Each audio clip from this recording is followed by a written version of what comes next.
এরকম ভাবে যারা বিশ্বাস করে আল্লাহ তাআলা বান্দার সঙ্গে মিশে একাকার হয়ে যায়, বইতে লিখে দিয়েছে যে মনসুর হাল্লাজ নামে একজন বুজুর্গ ছিল। আসলে বুজুর্গ কি, ইতিহাসটা আগে বলে দিই। আল বিদায়া ওয়ান নিহায়া ইতিহাসের সবচেয়ে গ্রহণযোগ্য কিতাব, বাংলা আছে, ইসলামিক ফাউন্ডেশন বাংলা করেছে। মনসুর হাল্লাজের জীবনের অংশ বের করেন, তারপরে দেখেন এই লোকটা হিন্দুদের যে আকীদা, আল্লাহ তাআলা বান্দার সঙ্গে মিশে একাকার হয়ে যায়, আল্লাহর ভিন্ন কোন অস্তিত্ব নাই, আল্লাহ সবকিছুর মধ্যে বিরাজমান মিশে আছে, এই আকীদা এই দেশের অনেকেরই আছে। না বুঝার কারণে করলে আপনারা তাকে ক্ষমা করে দিবেন, কিন্তু বুঝে শুনে যদি কেউ বলে আল্লাহ তাআলা সবকিছুর মধ্যে মিশে আছে, এটা পরিষ্কার আপনার বুঝতে হবে। কোরআনে স্পষ্ট আয়াত, আল্লাহ তাআলা বলছেন আর রহমানু আলাল আরশি ইস্তাওয়া। আর রহমান আল্লাহ সুবহানাহু ওয়া তাআলা আলাল আরশে, আরশের উপরে, ইস্তাওয়া সমাসীন। কোরআনের স্পষ্ট আয়াত, এখানে আল্লাহ তাআলা পরিষ্কার বললেন আল্লাহ তাআলা কোথায়? আরশের উপরে। এটাও যদি আপনি না বুঝেন, আপনার জন্য বুঝার জন্য আরো সহজ করে বলছি। যদি কোনো দলিল প্রমাণ না বিশ্বাস করেন, একটা দলিল যথেষ্ট আপনার বোঝার জন্য, তা হচ্ছে মেরাজের ঘটনা কোরআনে আছে, বুখারী মুসলিম সহ হাদিসের সব কিতাবে আছে, বিস্তারিত তাফসীরের কিতাবগুলোতে আছে। আল্লাহর নবী সাল্লাল্লাহু আলাইহি ওয়াসাল্লাম মেরাজে গিয়েছেন, প্রথম আসমান ভেদ করে, দ্বিতীয় আসমান, তৃতীয় আসমান, 7 আসমান ভেদ করে তারপরে গেলেন। আল্লাহ যদি এই দেশের আকীদা যা বিশ্বাস করে সুফি সাবরা সবকিছুর মধ্যে মিশে থাকতেন, আল্লাহর নবীকে আসমান ভেদ করে মেরাজে যাওয়ার কোনো প্রয়োজন ছিল? কোথায় যাবেন? আল্লাহ তো আপনার মধ্যে মিশে আছে, কোথাও যাওয়ার প্রয়োজন নাই। এমনি ভাবে বুখারীর সহিহ হাদিসে বলা হয়েছে, ইন্নাল্লাহা তাবারাকা ওয়া তাআলা ইয়ানজিলু ইলাস সামাঈদ দুনিয়া। আল্লাহ তাআলা প্রতি রাতের শেষ তৃতীয় অংশে প্রথম আসমান অবতীর্ণ হন এবং ডাকেন, কে আছো গুনাহগার, কে আছো ক্ষমা চাও, এরকম ডাকতে থাকেন। আল্লাহ যদি সবকিছুর মধ্যে মিশে থাকেন, তাহলে প্রথম আসমান অবতীর্ণ হন কোত্থেকে? এমনি ভাবে কোরআনুল কারীমকে নাজিল করা হয়েছে। নাজিল বলে উপর থেকে নিচে নামাকে। কোরআন কোথায় ছিল? আরশে ছিল। তাহলে যদি আল্লাহ তাআলা সব জায়গায় থাকেন, কোরআন আরশ থেকে নামার প্রয়োজন ছিল কি? এরকম একটা আর দুটো না, 100 দলিল পেশ করা যাবে যে আল্লাহ তাআলা আরশে আছেন। কোথায় আছেন? কিন্তু এদেশের সুফিবাদে বিশ্বাসী এক শ্রেণীর আলেমদের আকীদা বিশ্বাস এবং পীরদের বিশ্বাস, মুরিদদের বিশ্বাস, আল্লাহ তাআলার ভিন্ন কোনো অস্তিত্ব নাই, আল্লাহ তাআলা সব কিছুর মধ্যে মিশে আছেন, আল্লাহ তাআলার সাথে বান্দা একাকার হয়ে যায়। এই কারণে ওই সুফিজমের প্রতিষ্ঠাতা মনসুর হাল্লাজ এক পর্যায়ে দাবি করলো আনাল হক, আমি আল্লাহ। কারণ সে দেখলো যে যখন আমার মধ্যে আল্লাহ আছে, আমি কে? আমার কোন অস্তিত্ব নাই। এই গাছ আল্লাহ, মাছ আল্লাহ, পশু পক্ষী আল্লাহ, সবকিছুই আল্লাহ। এই জন্য হিন্দুদের আকীদা আছে হাজার কল্লা এক আল্লাহ। কল্লা বোঝেন তো? ইন্ডিয়াতে বলে ওরা হাজার কল্লা এক আল্লাহ, মানে সব ভিন্ন ভিন্ন এই চেহারাগুলো, কিন্তু এর মধ্যে সবার মধ্যে এক আল্লাহ বিরাজমান। এগুলোর কারো কোনো অস্তিত্ব নাই, মানুষের কোনো অস্তিত্ব নাই, কোনো কিছুর অস্তিত্ব নাই। এই যে বিষয়গুলো আছে, এটা সুফিদের আকীদা। আমাদের আকীদাটা কি? কোরআন হাদিসের আকীদা কি? ওয়া আহাতা কুল্লা শাইইন ইলমা। আল্লাহ তাআলা সব জায়গায় বিরাজমান, তার ইলমের দিক থেকে, কিসের দিক থেকে? মানে আল্লাহর জ্ঞান, আল্লাহর ইলম সর্বত্র বিরাজমান। বিষয়টা পরিষ্কার? আল্লাহ আরশে, আল্লাহ কোথায়? আর আল্লাহ যে সর্বত্র বিরাজমান বলা হয়, সেটার অর্থ যদি এই হয় যে আল্লাহর জ্ঞান, আল্লাহর ইলম সর্বত্র বিরাজমান, তাহলে কি আছে? ঠিক আছে। আর যদি বলা হয় আল্লাহ সব জায়গায় বিরাজমান, তার মানে হচ্ছে আল্লাহর অস্তিত্ব সবগুলোর মধ্যে ছড়াইয়া আছে, আল্লাহর ভিন্ন কোনো অস্তিত্ব নাই। তাহলে সবগুলোকে আল্লাহ মানার কারণে লোকটা শিরকে লিপ্ত আছে। মনসুর হাল্লাজ এই আকীদা পোষণ করেছে প্রথম, এবং এই জঘন্য শিরকি আর বেদাতি আকীদা এই মনসুর হাল্লাজ এবং ইবনে আরাবি ঢুকিয়েছে। আর তাদের মাধ্যমে এদেশের সুফিবাদী ইজমে বিশ্বাসী যারা, পীর মুরিদিতে বিশ্বাসী যারা, তারা এটাকে সাপ্লাই করেছে সারা মুসলিমদের অন্তরের ভিতরে, যে মনসুর হাল্লাজ জিকির করেছে আনাল হক, আনাল হক, আমি আল্লাহ, আমি আল্লাহ। ঠিকই সেই জিকির করেছে। তাফসিরের কিতাবে এবং ইতিহাসের বিদায়া ওয়ান নিহায়া কিতাব লিখেছে, তারিখে বাগদাদ, তারিখুল উমাম, ইতিহাসের গ্রহণযোগ্য যত কিতাব, সব কিতাবে আছে এই আকীদা। যখন সে প্রকাশ করা শুরু করলো, তৎকালীন সময়ে বাগদাদ ছিল ইলমের সেন্টার, পুরা দুনিয়ার ইলমের মার্কাজ ছিল ওখানে। যে কারণে বাগদাদের সমস্ত আলেমেকরা ফতোয়া দিল যে তাকে কতল করে ফেলো, এবং সেই ফতোয়া অনুযায়ী তাকে কতল করে ফেলা হয়েছে। কিসসা শেষ। কিন্তু সুফিদের বইতে, চরমনাই পীর সাহেবের প্রায় বইতে, প্রায় বয়ানে আপনারা পাবেন। আমার বাসায় বই সংরক্ষিত আছে, আর নইলে বাংলা বাজার গিয়ে আলেসাক প্রকাশনী থেকে কিনে নেবেন। ওদের প্রায় বইতে, আশেক মাসুকের বই, এরকম ভাবে মাওয়াজে সাকিয়া, মাওয়াজে কারিমিয়া, এই বইগুলোর প্রত্যেকটা বইতে আছে মনসুর হাল্লাজ জিকির করতে করতে ফানা হয়ে যেত, আনাল হক দাবি করত। এইটা আলেমরা বুঝতে পারে নাই, যে কারণ তাকে জেলখানায় আবদ্ধ করেছে।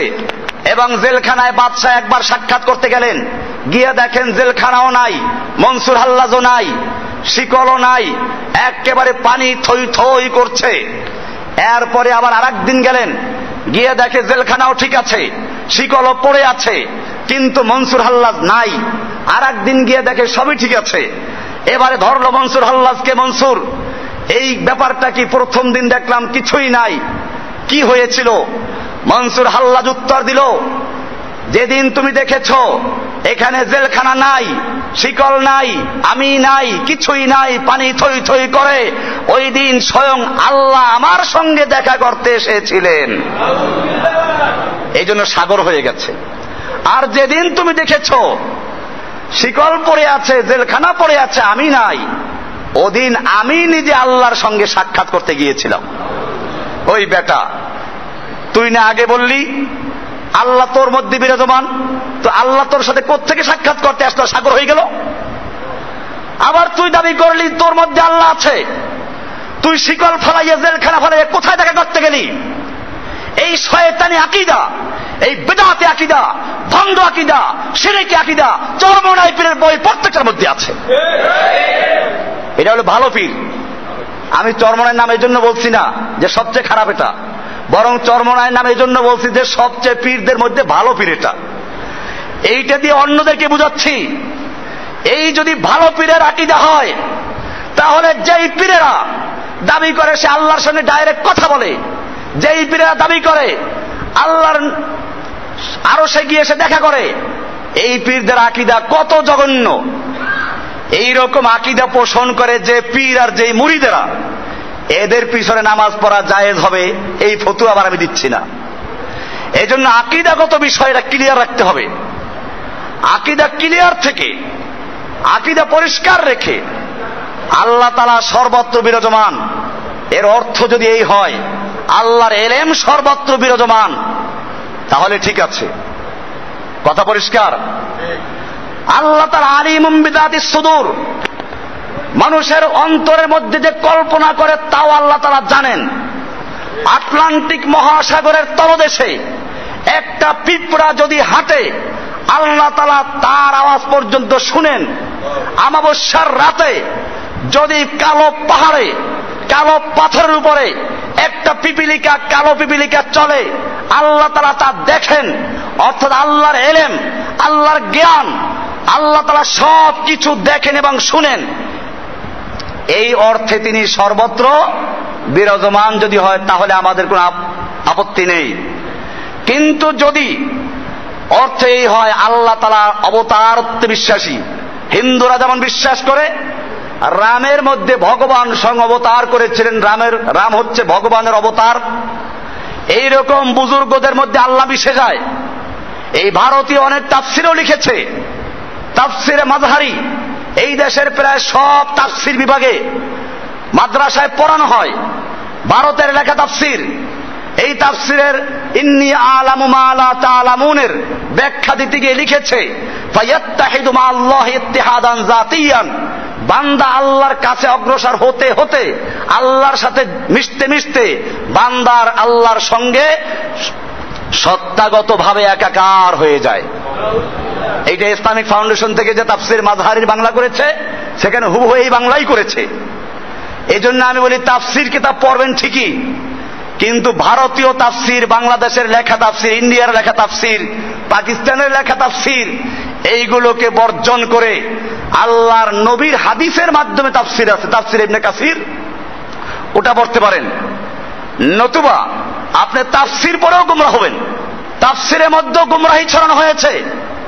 আল্লাহর নবী সাল্লাল্লাহু আলাইহি ওয়াসাল্লাম একজন মেয়ে মুমূর্ষ অবস্থায়, সে মুসলিম না গায়রে মুসলিম এটা জিজ্ঞেস করার জন্য জিজ্ঞেস করলেন যে বলো আল্লাহ কোথায়? ইশারায় বলল উপরে। আল্লাহর নবী বলেন যে সে মুসলিম, তাকে তুমি মুমিন হিসেবে গ্রহণ করো।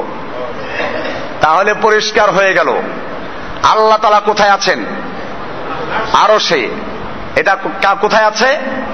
কোরআনে আছে, হাদিসে আছে। আর রহমানু আলাল আরশি ইস্তাওয়া, আর রহমান আল্লাহ আরশে আছেন। আরশে আছেন এটা বুঝলাম, কিন্তু এখানে পরিষ্কার এটাও রাখতে হবে আরশে আল্লাহ কিভাবে আছেন।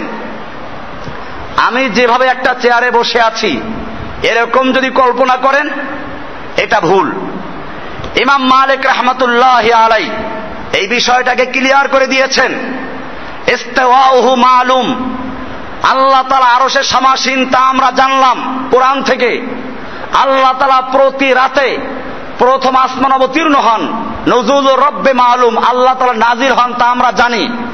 এমনি ভাবে আল্লাহ সুবহানাহু ওয়া তাআলা শবে কদরে, লাইলাতুল কদরে প্রথম আসমান অবতীর্ণ হন তা আমরা জানি। কিন্তু আল্লাহ তাআলা আরশে কিভাবে আছেন তার পদ্ধতি আমরা জানি না। পদ্ধতি আমরা ওয়া কাইফিয়াতুহু মাজহুল ওয়াল ঈমানু বিহা ওয়াজিবুন, ঈমান রাখা ফরজ, ঈমান রাখা ফরজ, কিন্তু এ সম্পর্কে এর বেশি জানতে চাওয়াও জায়েজ নেই। ওয়াল সুআলু আনহা বিদআতুন। কারণ কি? কারণ হচ্ছে পৃথিবীতে আমাদের জ্ঞান, আমাদের ইলম সীমিত, আমাদের সবকিছুই সীমিত, আমাদের দৃষ্টিসীমা সীমিত, আমাদের শ্রবণ শক্তি সীমিত, আমাদের জ্ঞান শক্তিও সীমিত। এই কারণে আল্লাহকে নিয়ে এর বেশি আর চিন্তা করার কোনো সুযোগ দুনিয়াতে আমাদের নাই। বিষয়টা ক্লিয়ার? আমরা জানলাম আল্লাহ কোথায় আছেন, আর আল্লাহ ইলম কোথায় আছে? সর্বত্র বিরাজমান। আল্লাহর জ্ঞান সর্বত্র বিরাজমান। কোরআনের অনেক জায়গায় আছে অহুয়া মাআকুম, আল্লাহ তোমাদের সঙ্গী আছেন তুমি যেথায় থাকো। এই সঙ্গে থাকার মানে কি? প্রধানমন্ত্রী একজনকে বলল যা তুমি কাজ করো, আমি তোমার সঙ্গে আছি, তার মানেটা কি? তার মানে হচ্ছে আমার সাহায্য, আমার নুসরাত তোমার সঙ্গে আছে। একজন মন্ত্রী বা এমপি একটা পুচকে মস্তানকে বলল যা বেটা তাই ওরে খুন করে আস, আমি তোর সাথে আছি। এখন তার মানে কি? মন্ত্রী তার সাথে খুন করতে যাবে না। মন্ত্রীর সমর্থন, এমপির সাহায্য তার সঙ্গে আছে। কোরআনের কিছু কিছু আয়াতে বলা আছে, যেমন আল্লাহ রাসূল সাল্লাল্লাহু আলাইহি ওয়াসাল্লাম গারে সুরে যখন ছিলেন তখন আবু বকর সিদ্দিক বলেন ইয়া রাসূলুল্লাহ, ওই তো কাফেরদের পা দেখা যাচ্ছে, ওরা নিচের দিকে তাকালে আমাদের দেখে ফেলবে, আমরা ধরা পড়ে যাচ্ছি। আল্লাহর রাসূল সাল্লাল্লাহু আলাইহি ওয়াসাল্লাম তখন বলেছিলেন, কোরআনে আসছে লা তাহজান ইন্নাল্লাহা মা'ানা, তুমি ভয় পেও না, নিশ্চয় আল্লাহ আমাদের সঙ্গে আছেন। সুফি সাহেবরা পেয়ে গেছে দলিল, এই যে আল্লাহ আমাদের সঙ্গে আছেন এটা দিয়ে বুঝাই দিল। কোরআনের আদি আয়াত, হাদিসের আয়াতগুলোর চিন্তা করলো না। এই সঙ্গে থাকার মানে কি? তুমি ভয় পেও না, আল্লাহ আমাদের সঙ্গে আছেন, আল্লাহর নুসরাত, আল্লাহর সাহায্য আমাদের সঙ্গে আছে। তিনি আমাদেরকে দেখছেন, তিনি আমাদেরকে শুনছেন, আমাদের সব জানেন। এই অর্থে আল্লাহ আমাদের সঙ্গে আছেন। বিষয়টা ক্লিয়ার হলো? এটা ক্লিয়ার করেছে এজন্য আমাদের কিতাবুল আকায়েদে বিষয়টা আসছে। কিতাবুল আকায়েদ সংক্ষিপ্ত লেখা, বিস্তারিত আমরা একটা বই লেখা শুরু করেছি। অনেকে এই বিষয়টা পড়ে আটকে ওঠেন যে হুজুর এটাও বুঝলাম না, কারণ এদেশের মানুষের আকীদা হচ্ছে আল্লাহ